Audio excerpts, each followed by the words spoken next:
La torta dei Fieschi ha riempito le strade di Lavagna. L'edizione numero 70, dopo lo stop imposto lo scorso anno nel giorno della tragedia del crollo del Ponte Morandi, è tornata secondo la più genuina tradizione, sebbene con il gonfalone dei sestieri listato a lutto ad aprire il corteo.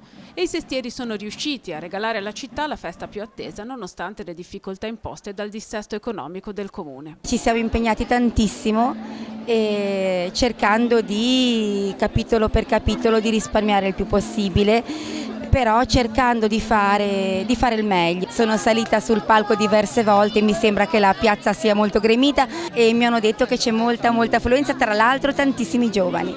La grande novità senz'altro è intanto una fortissima collaborazione che abbiamo continuato con i sestieri, perché costituiscono veramente una realtà fondamentale per quanto riguarda il nostro territorio. Lavagna deve ripartire da questo, cioè dalle sue tradizioni, e poche associazioni rispecchiano esattamente questa peculiarità per il territorio di Lavagna. Il gruppo storico dei sestieri di Lavagna conta attualmente circa 200 figuranti. Il ricambio generazionale è garantito da una sempre foltissima presenza di giovani e di tanti bambini coinvolti nella sfilata, ma anche nel gruppo dei musici e degli sbandieratori, sempre attivo ed entusiasta.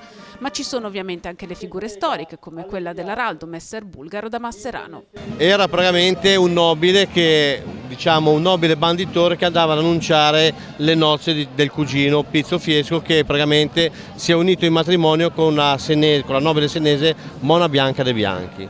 In piazza il tradizionale gioco delle coppie con la ricerca del nome uguale su talloncino di colore diverso che dà diritto ad una doppia porzione di torta distribuita da tanti volontari.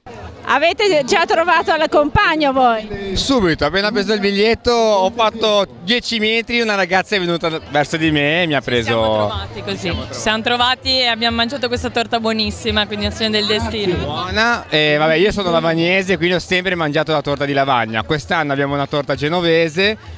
Devo dire che non è male, sono stati bravi, l'hanno fatta quasi uguale alla nostra. Sta andando molto bene, un sacco di gente, è la nostra prima esperienza qua dietro le quinte, è molto divertente, molto bello.